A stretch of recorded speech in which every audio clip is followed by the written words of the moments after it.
शंभूराजे लेकरा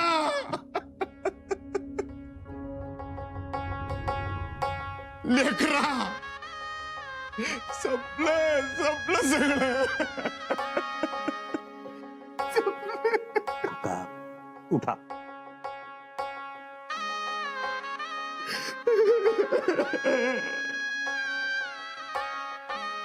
शांत व्हा काका. महाराजांनी या वक्ताला हुलकावणी दिली. मला नाही झोपू दिलं पलंगावर. त्या काय भिलो असतो का घाबरलो असतो, पण नाही. गेला माझा राजा गेला. काका काका शांत व्हा. काय ध्यानी नाही मनी नाही. लग्नाला गेलो आणि अंत्ययात्राच करून आलो. काय माझं नशीब आहे. देवार का का कोपलास, का राग भरला. लय फसवलं महाराजांनी,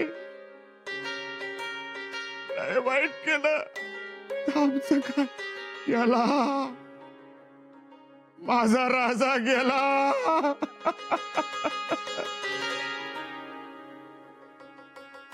आता नवा राजा आलाय. काय नवा आणि काय जुना. अहो काय बी केलं तरी पहिल्याची सर येईल का, तुम्ही सांगा. काका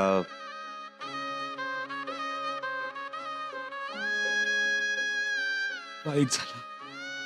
महाराज गेल्यापासून सारखं चक्रावल्यासारखं होत. घेरी येत्या डोळ्यासमोर अंधारी आल्यासारखं वाटत. काय करू. समज होत्याचं नव्हतं झालंय. बाबासाहेब तुम्ही बसा बरं इथे बसा. हो नशीबच बसले आता. म्या बसून काय करू आणि कुठं बसू.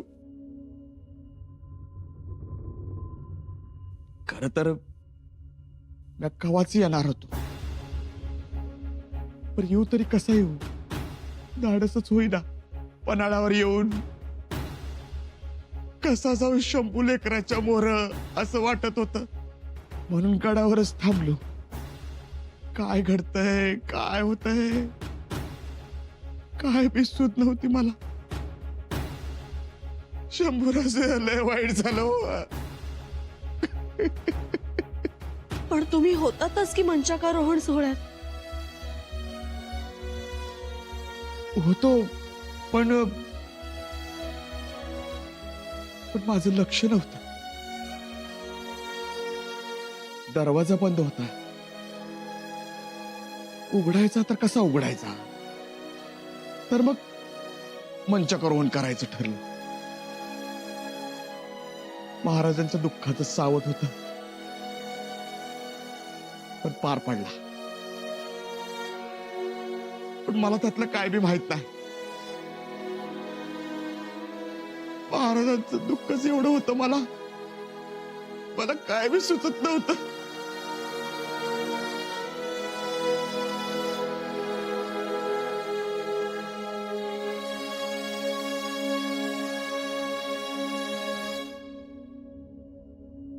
म्हणजे मंचकारोहणाविषयी तुम्हाला फारसं काही ठाऊक नव्हतं. नाही नाही.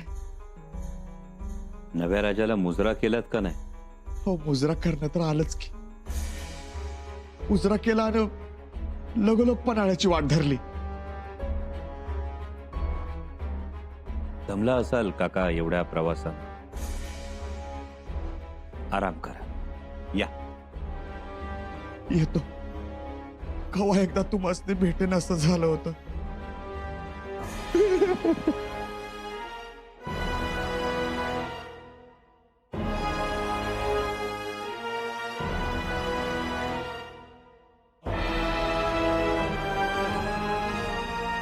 या.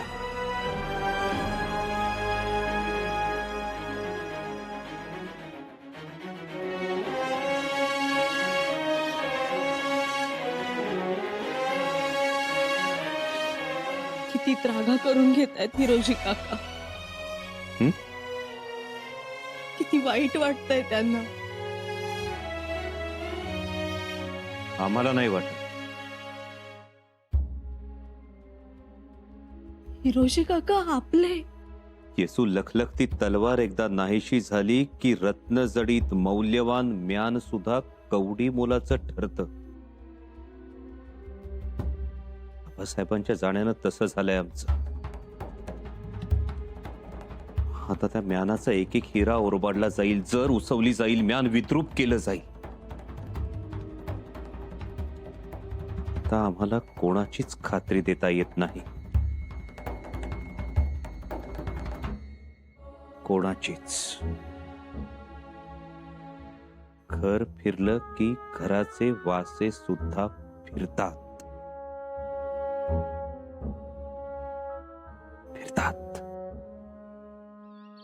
मी पुन्हा एकदा रायगडाच्या गादीकडून, राजसिंहासनाकडून जमलेल्या मान्यवरांना विचारतो, शंभूराजांच्या अटकेचा निर्णय हा सर्वांना मान्य आहे का? त्यांचा नकार नाही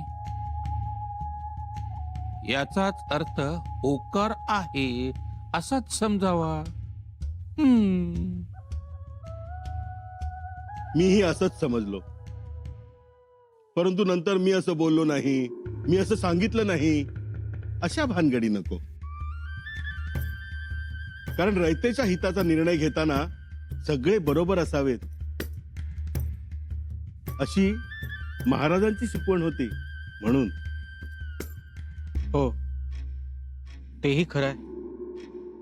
राजमातोश्री, आता विलंब करू नये असे वाटते, आदेश काढावा असे वाटते. ठीक आहे, आदेश काढा. राजमातोश्री, एक सरनौबत हंबीररावांना. त्यांना कोणता आदेश? आदेश हाच की शंभूराजांना अटक करण्याप्रसंगी मदत व्हावी. आदेशाची अंमलबजावणी नीटपणे व्हावी. एवढी मदत दादासाहेब करतीलच. त्यासाठी खलिता कशाला? गरज नाही, पण कागदावरचे 2 शब्दही उपयोगी पडतात. तोंडी बोलणं म्हणजे पाण्यावरची रेघ दिसेलच असं नाही.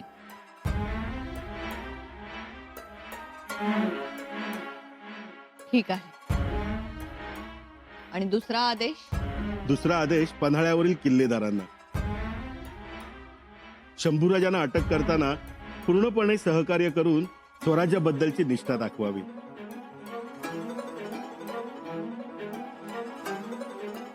ठीक.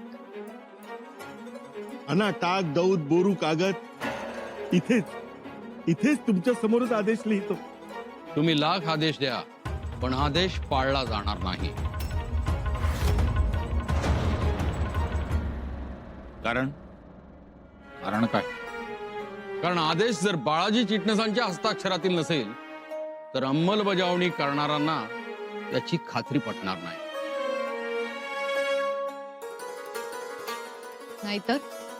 नाहीतर आदेश खलिते ग्राह्य धरले जाणार नाहीत. हो, तेही खरंच. एक वेळ शिक्का नसला तरी चालेल, पण हस्ताक्षर मात्र बाळाजी चिटणीसांचंच हवं. याचा अर्थ बाळाजी पंतांना बोलवलं पाहिजे. ते येतील. का येणार नाहीत? राजमातोश्री, प्रल्हाद पंतांची शंका रास्त आहे. ते येतील याची खात्री नाही, कारण ते शंभूराजांचे पाठीराखे आहेत. असतील पाठीराखे, पण राजा बदललाय याचं भान चिटणीसही ठेवतील. बोलवून घ्या त्यांना, म्हणावं राजमातोश्रींचा आदेश आहे.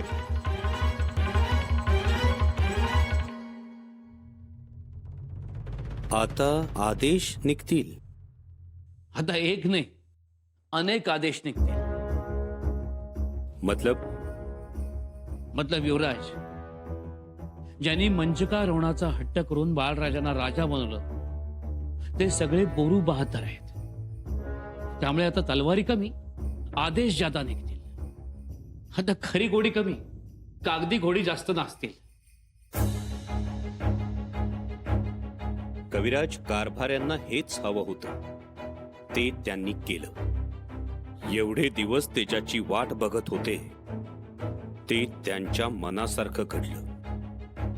बिलकुल युवराज, बिलकुल.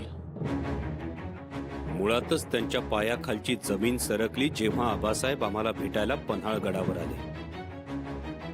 कारभाऱ्यांना वाटलंच नव्हतं आबासाहेब येतील, पण ते आले. आम्हाला भेटले, मनमोकळं बोलले, नियोजन सांगितलं आणि पन्हाळगडावर धमाका होईल आणि रायगडावरून त्याच्या 2-4 ठिणग्या बघायला मिळतील या अपेक्षेनं टाचा उंच केलेले कारभारी मात्र तिष्ठत राहिले. त्यांची निराशा झाली. कविराज, जेव्हा आबासाहेबांनी आमच्या पाठीवरून मायेनं हात फिरवला ना, तेव्हा आम्हाला चिकटवण्यात आलेली फितुरी, गैरसमज सगळे गळून पडले. कदाचित आमच्या आबासाहेबांना त्यांचा मृत्यू दिसला असावा, म्हणून ते आम्हाला भेटायला आले. शेवटचा. कविराज, आम्हाला एक जन्म पुरंदर गडावर मिळाला, जो आमच्या आईसाहेबांनी दिला, आणि दुसरा जन्म या पन्हाळगडावर, जो आबासाहेबांनी दिला. युवराज, पण कविराज, पुरंदरावर आम्हाला जन्म मिळाला आणि आमच्या आईसाहेब गेल्या, आणि या पन्हाळगडावर जन्म मिळाला असं म्हणावं तर आबासाहेब गेले. युवराज,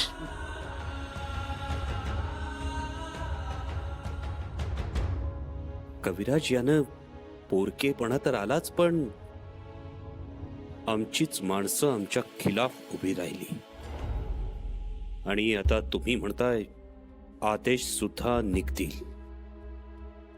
हो, आदेश तर काढायचेच असतात, आणि आदेश काढून पहिला बंदोबस्त करायचा असतो तो आपल्या शत्रूचा बंदोबस्त म्हणजे आमचाही बंदोबस्त असं म्हणायचंय तुम्हाला? जी युवराज, असंच म्हणायचंय. शक्य नाही कविराज. शक्यता नाकारता येत नाही. अहो, यालाच तर राजकारण म्हणतात. कविराज, एवढं धाडस कोणी करणार नाही. कल्पना आहे, पण तरी आपल्याला सावधान राहायला हवं. पन्हाळ्याची सुरक्षा तपासून पाहायला हवी. कविराज, तुमचा त्या मंडळींवर एकूणच रोष आहे म्हणून तुम्हाला तसं वाटत असेल कदाचित, पण नका चिंता करू. आम्ही शिवपुत्र आहोत, आणि जरी अटकेचा आदेश काढायचाच असेल तर तो बाळाजी पंतांना लिहावा लागेल.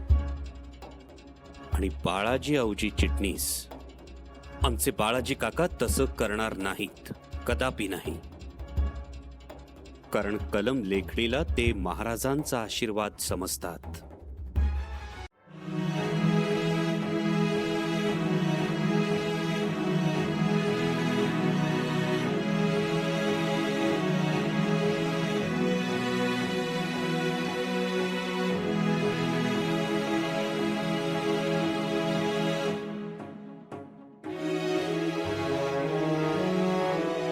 बाबा, अरे या चिरंजीव. बाबा, मी नेहमी तुम्हाला बघत असतो. तुम्ही या कलमदानीस मनोभावे नमस्कार करूनच ही कलमदानी बंद करता. त्याचं काय आहे चिरंजीव? ही कलमदानी म्हणजे महाराजांचा आशीर्वादच. या लेखणीनं खलित्यावर अक्षर उमटली आणि बलाढ्य राज्य सत्तेला घाम आला. कित्येकांना फटकारलंय या लेखणीनं, तर कित्येकांना सावरलंय, सांभाळ केलं. रयतेच्या सुखाचे आदेश सुद्धा याच लेखणीने लिहिले गेले. म्हणून म्हणतो ही लेखणी स्वराज्याची साक्षीदार आहे. महाराजांच्या ओठातली देवभाषा या लेखणीनं कागदावर उतरली. किती भाग्यशाली आहे ही. म्हणून हिची पूजा करतो.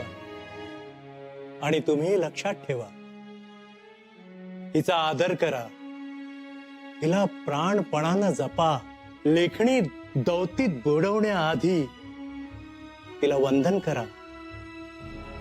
हीच आपली कुलदैवता आहे. याच लेखणीमुळे आपण माणसात आलो, नाहीतर कुठेतरी दारिद्र्यात संपलो असतो आपण. महाराजांमुळेच आपण आहोत ना बाबा. हो महाराज,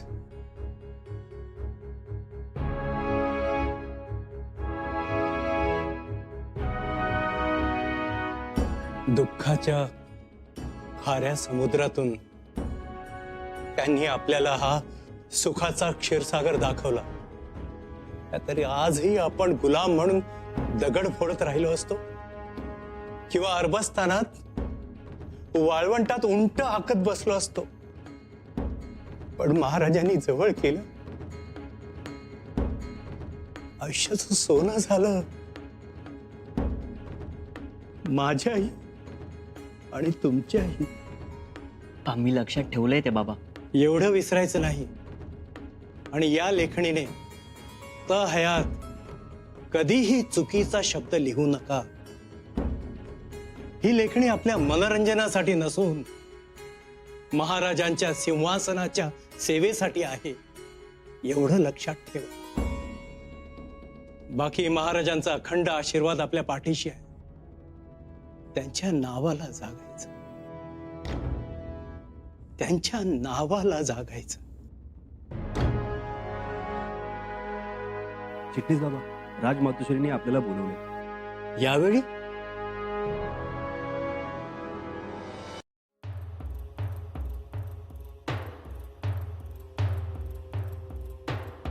काय वाटतं, बाळाजी पंत येतील?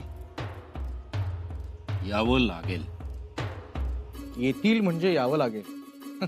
ठीक आहे, पण खलिता लिहितील का?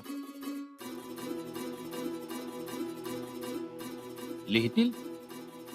मला नाही वाटत खलिता लिहितील असं. स्वप्न पडलं होतं का तुम्हाला? नाही, तसं नाही, पण एक अंदाज. त्यांचा स्वभाव, त्यांची निष्ठा. त्यांची निष्ठा म्हणजे? त्यांची निष्ठा मोहरबंद आहे. महाराज एके महाराज.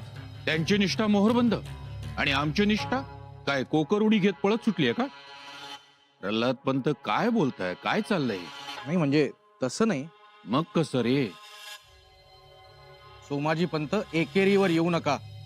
सोमाजी, काय झालं? काही नाही, आमची निष्ठा तपासून पाहतायत हे. या या बाळाजी पंत, या.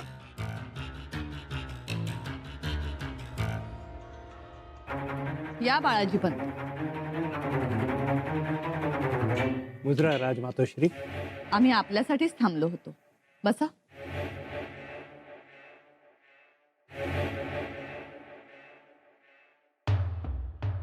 आज्ञा करावी. अनाजी पंत, यांना जबाबदारी सांगा. जी. बाळाजी पंत, तुम्हाला 2 खलिते लिहायचे आहेत. जरूर, मी साहित्य घेऊनच आलोय. कोणास लिहायचे आहेत खलिते? एक सरनौबत हंबीररावानं आणि दुसरा पन्हाळ गडावरील यंत्रणेला. किल्लेदार. ठीक आहे, मजकूर सांगा, मी लगेचच खलिते लिहून देतो. शंभूराजांच्या अटकेचा खलिता लिहायचा आहे. काय?